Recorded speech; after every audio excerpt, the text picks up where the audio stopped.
Well, hello everyone, and welcome to the Basics of Life. My name is Ken Burkey, and Ginger Jacob is in the house. Thank you, Ginger, for being here.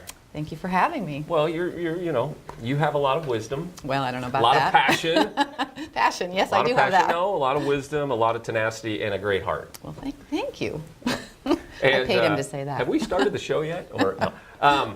What we want to talk about today is huge. As a community care director, you see this all the time.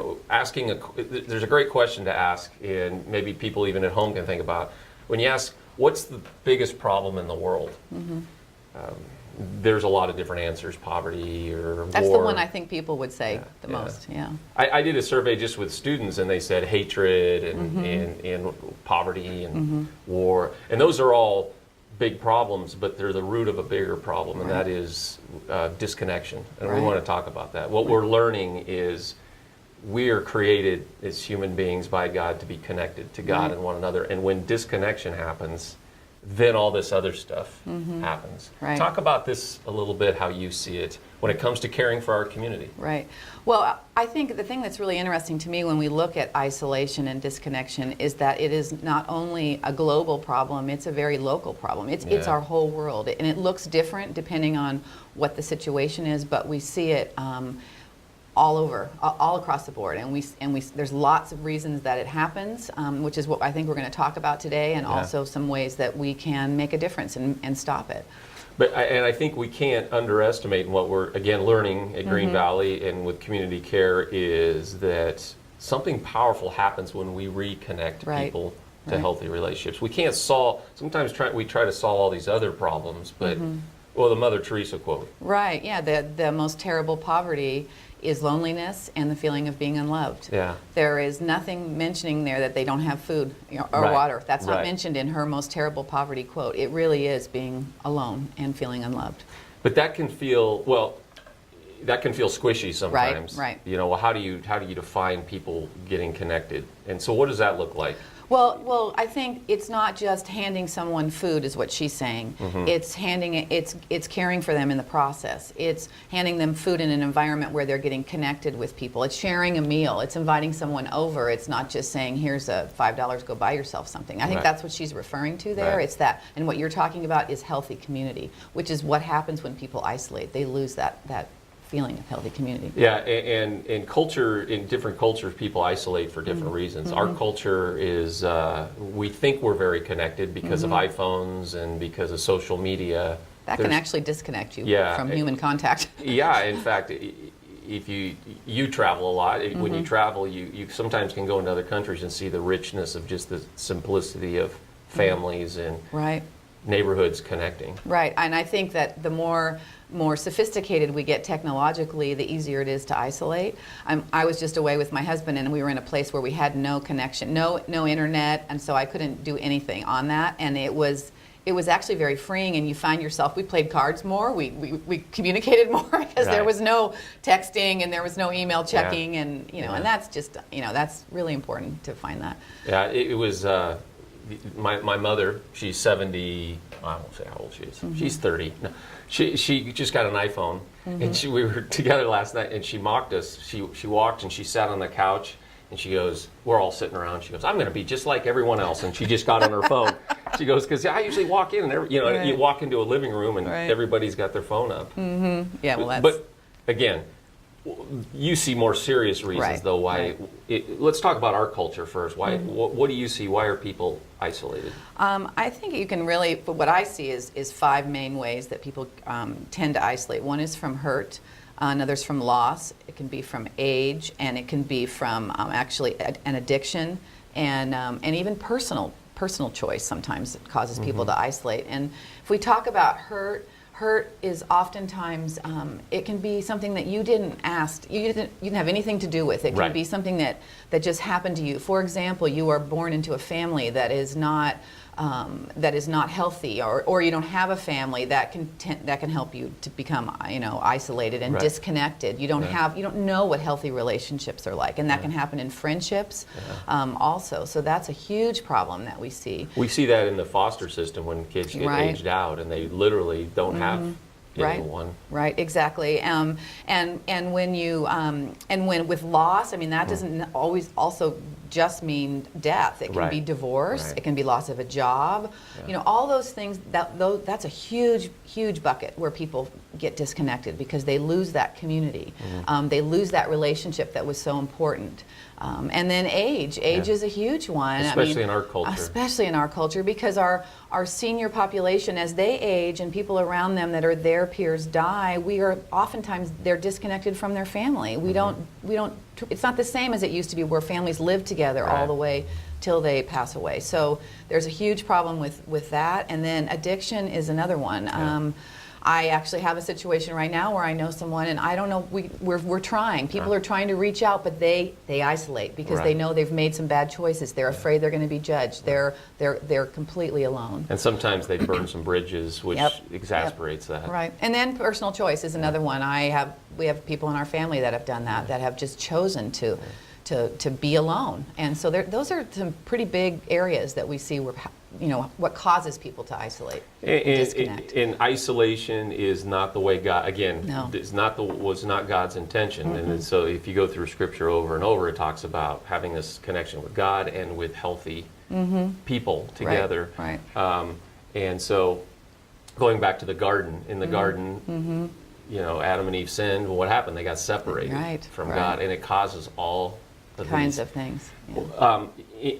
What do you see as far as with community care? How are you helping people get connected, or do you see people's desire to get reconnected? Yes, definitely. And what I love is that all of the programs that we have at Green Valley, I feel in community care, are really designed for connection. We don't do anything alone, even from the way our teams are structured. Right. We actually reach out in connectivity. Right. We don't do anything alone. That's cool. So that's really cool. So that in itself is the foundation of how we do things. But like I mentioned, our common ground, I just love our common ground. It's a great example, and that's our food and clothing outreach that we do every Saturday. It's a place where people come, and they come for food, they come for clothing, but they come for community. And it is a very healthy place. We don't just hand anyone a grocery bag. In fact, we actually have people that will push a grocery cart alongside someone in need and help them get their groceries and walk them to their car. All that time there's connectivity. There's how are you doing? What's going on in your life? That's a perfect example of that. Our breakfast that we serve, we don't have to serve breakfast when people come on Saturday mornings, but we do that because it's a chance for people to connect. Slows down the process. Right, it slows down which again is our cultural thing. Right. Everything's in a big hurry. Right. We've talked about that with loss. It's like that too. So there's that, and what we found is that people come on Saturday mornings not only for food, and in fact you can only get one grocery bag a month. From the food bank has rules, but we have people that come every Saturday morning simply for the connectivity. We have a senior table. There's this group of senior ladies that have met each other from coming to get food and clothing at Green Valley, and now they meet every Saturday morning for breakfast. So I mean, that just creating those environments is really important. Yeah, and I think about common ground, there's usually a simple message about God and His love. So people are reconnecting to God and then reconnecting to healthy relationships. You have pastoral partners that are there, and those are just people who are willing to pray for someone. Sometimes a connection doesn't have to be, hey, we're lifelong friends. No. But a connection of you matter. Right. There's dignity. God loves you. And so we can help connect people every day just in those simple acts of kindness or love and things too. And that's what I love about our pastoral partners is they're not saying, I'm going to pray for you and, good luck, with your life. Right. They're really, there's a genuine heart. They really care about that person, and they're going to help that person take that step towards connectivity and toward away from isolation, and I just love that. That's they're helping them connect maybe to a resource. Right. To a class or to a program or to other people, community. And again, this word connect keeps coming in, and the reason it does is because there's so much disconnection. People just don't know. And so once they know, they can get connected to healthy relationships. It's a powerful thing. So that's with kind of people who've been hurt, or maybe it's an addiction they show up. Talk about loss, though. Loss is an interesting thing. Well, unfortunately, and we've mentioned this a few times here before, but in our culture, loss is something that we just tell people you should get over it and hurry up. You really get about 2 weeks in America to get over the loss of someone that you love. And what's really tough is sometimes for 2 or 3 weeks, you almost get too much connection. So You don't need it then. You get overwhelmed with people saying they care, and Right. then all of a Then sudden everybody's gone. Everybody's gone. And they don't really want to hear about it. And Yeah. so what happens in America is that's when people isolate. Because I've found that so much. I sit in our grief share class, which we have every Tuesday night at 6 o'clock. It's a support group, and there's a curriculum and a safe place for people to come that are grieving. And people come for many months to get that connectivity and begin their healing. But I've heard it over and over again. After a couple of weeks, I stopped saying, when people ask me how I am, I stopped telling them how I really feel, because they really don't want to know. And Right. so then you isolate. And that's the danger in our culture versus other cultures where it's literally 6 months you wear a black armband. I mean, you are known and cared for in your community because you've lost someone. Your freedom to cry, express your grief outwardly. I mean, it's completely foreign to America. And so that's what I love about Grief Share, is because it is a safe place. Yeah. And whether you are new in your grief or you've been walking in it a while, they all come together to in community, again, healthy community, safe place, no isolation. Yeah. And it works. I see it. I've seen it over and over again. Yeah, and it's a little counterintuitive, because it's not just about giving people information. And No. I think sometimes people think, wow, well, okay, I know that. I can read a book on my own. But it's what percentage of that meeting is about connection and about community? More 75%, Yeah. 80% of it. Right. Yeah. Right. And there's just a lot of open sharing there. Right. Or not, you don't have to, but you find people caring for people that are in the same place. I mean, it's a beautiful thing. Not only are there facilitators, helping the meeting move along, but there's also, Susie over here speaking to Mark across the circle, saying, "I understand how you're feeling, Mark. Right. I really do, and this is how it has affected me, and this is how I'm working through it." I mean, it's really powerful. But again, that's community. Right. And I find that it's really interesting. When I went to Grief Share this past week to visit, I do that every semester. There was a gentleman there who was there for the very first time, who was really struggling, and he was alone, and he just said, "I'm having a bad day," and that's okay. There's freedom for that. Right. But they all say the same thing. "I look forward to this day every week, because I know I can come to a place where it's okay to be me and grieve." So. Well, C.S. Lewis says, when you really find a friend, it's when you discover they understand what you're going through. Oh, you Right. too. We feel so isolated, and then we find out I'm not alone. Right. Somebody understands, somebody cares. That is just powerful. And I know it Yeah. sounds squishy, but it's just not. That's It's where not. healing happens. Exactly. And that's what's happened with our winter shelter as well. When we talk about the reason people isolate, that Yeah. is probably the ultimate example I can Yeah. think of right now that I'm faced with every day, is the homeless. And Yeah. when you have made bad choices, whatever it is, talk about feeling unloved, Yeah. and you're alone. But our winter shelter, again, is a place where people come. We don't care. Yeah. We don't care what their past is. We don't care what they did the hour before they came. But when they come, they are loved and cared for, and they get a sense of that it's okay, and here's a safe place for you, here's healthy community around you.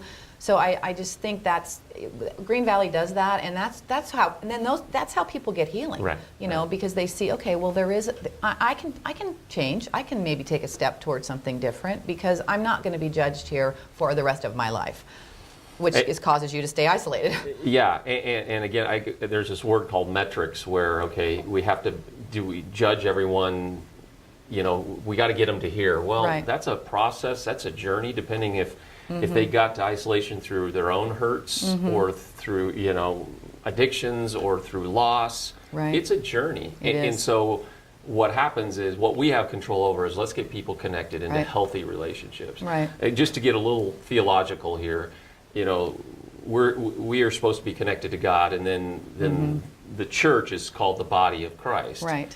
And we need one another, and we need God. And so when people need comfort, they can't find comfort by just trying harder. No. You find comfort from God and from others.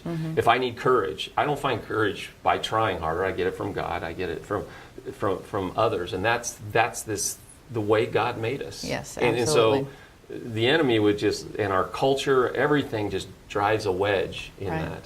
Right. And that's not just locally, but even globally, there's these challenges, because we can pick on the American culture. Talk Yeah. about that, because your Well, daughter is seeing this right now. Yeah, well, my daughter is right now living in Egypt. She's living in Cairo, and she's working for a refugee resettlement organization called Refuge Egypt, and it's a nonprofit there. And her job is to work with Syrian and South Sudanese is primarily what they see. Lots of places in Africa, but mostly from South Sudan, that come into the country and talk about isolation. They have left all the community they have because they've literally have left because of wars and persecution, everything you can imagine, horrible violence done to them physically. I mean, it goes on and on and on.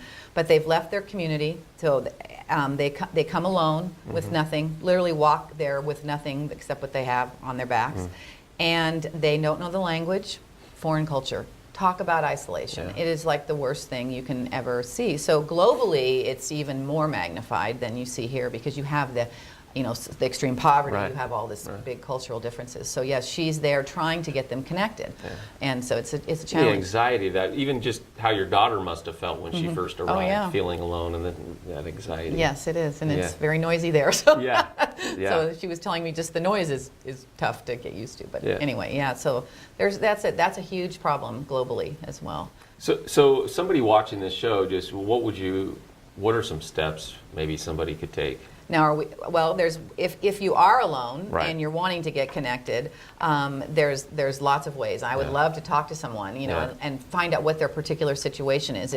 If they're suffering from addiction, we have so many safe groups where people can come and check out Celebrate Recovery in our 12-step program, and just healthy community, I think, is really important. Just coming to church sometimes, and all of a sudden you start to say, "Hey, I'm not alone." Right, and if you're grieving, of course, we just talked about that's such a safe place for people to come if you're isolating because of loss. And if it's divorce and not a loss to death, we have divorce care, another safe place for people to come, adults and children, to come and get healthy community again.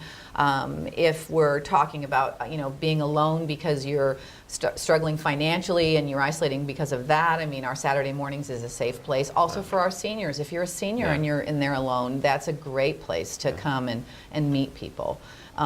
That's the other thing that's exciting about our senior population, is that we are looking into right now trying to partner with, trying to help those that are isolated. We have a group of seniors in our community, well over hundreds of them, that are living completely alone, and they are so isolated. And we have a great organization in our county that will provide a phone call. They have volunteer driven that provides a phone call for every person once a day just to check in on them. They have requested that. The senior people have come to the county and said, we just want someone to call us once a day because we're so alone. Now talk about isolation. So Green Valley is most of us are hoping our phones don't ring during the day. I'm not happy about those toll-free calls.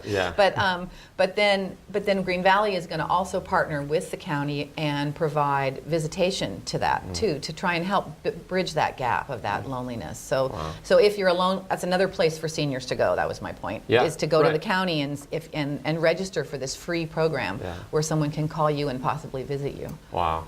We need to talk about this more because, again, as you talk about all these different areas that community care is involved in, you realize it really is all the same. How can we get people supported in healthy friendships and relationships? Because that's where healing happens, and that's where you find out God's love. Will you close with one story? That maybe it's from Grief Share, maybe it's from a funeral where you just saw someone who was alone just get connected. Well, yes, I see that. I know you have 100, so now you're trying to figure out which one I want to share. But what I see also is that it's a process, and most of my stories do come from the grief side of things because I do see that so much because we do so many funerals. But there's a woman that has come to us after the loss of her granddaughter, and she was very disconnected from any sort of community, and because we did the service for her, she started into Grief Share, and she was so lost. She raised her granddaughter from the time she was a baby, so this was like losing her daughter.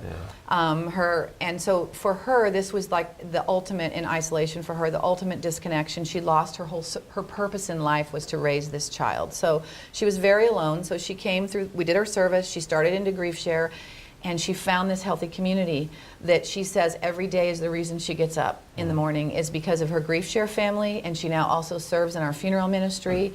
And so it has completely changed her world, and she's very connected. She comes to Green Valley, she finds hope and healing in our services on the weekend. So it's kind of all of that. She's found great people she can be herself with.